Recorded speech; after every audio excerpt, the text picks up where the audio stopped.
The whole world was watching, millions of fans glued to their screens, and in one single moment, FIFA managed to turn a football match into its worst possible headline. Here is exactly how it happened, and why nobody is surprised anymore. It was supposed to be a straightforward opening match. Qatar versus Switzerland, the very first penalty kick of this entire World Cup. Swiss forward Remo Freuler goes down inside the box after a collision with the Qatari goalkeeper. Contact was real, no debate there. But the problem was not the foul. The problem was what happened before it, because the replay showed quite clearly that Freuler had stepped past the last defender before that contact ever took place. Offside. At least that is what every single pair of eyes watching the broadcast concluded. VAR reviewed the decision. Monitors around the stadium flickered on. A long pause. And then penalty confirmed, goal given, Switzerland ahead. Now in any normal week of football, this is where the debate ends, because FIFA has a tool, a calibrated semi-automatic offside graphic that drops 2 precision lines on the pitch and settles the argument in under 5 seconds. You have seen it in the Premier League. You have seen it at every major tournament for years. It is the one thing that turns, "I think that was offside," into, "Here is the proof." It never appeared.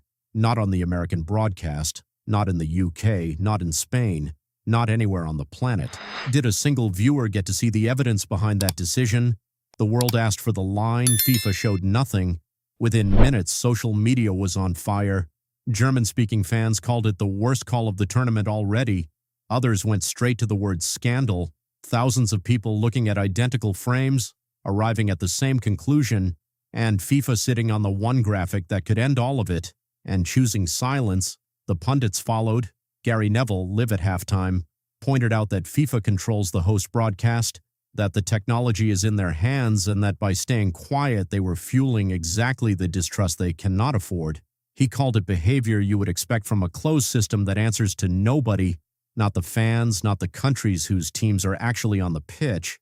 Ian Wright was just as direct. Why are we not seeing the line? This player looks offside. One word, scandal.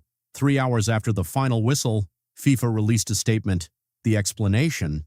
A technical outage. They said a brief system failure had prevented the on-screen animation from generating during the live broadcast, that the VAR process itself was never interrupted, and that the lines used internally confirmed the player was onside. They even published 2 images to support it.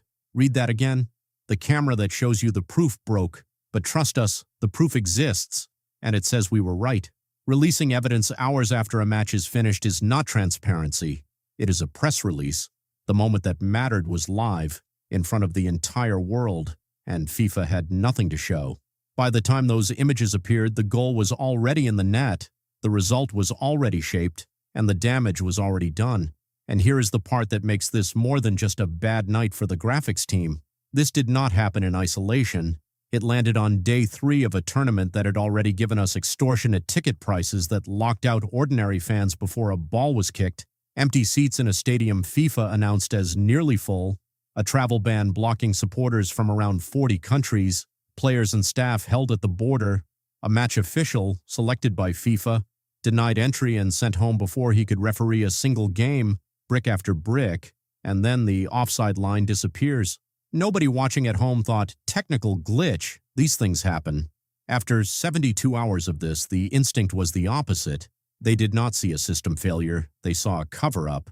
And whether that is fair in this one specific instance is almost beside the point, because FIFA is the organization that spent the entire opening week teaching its audience to assume the worst, to be straight with you.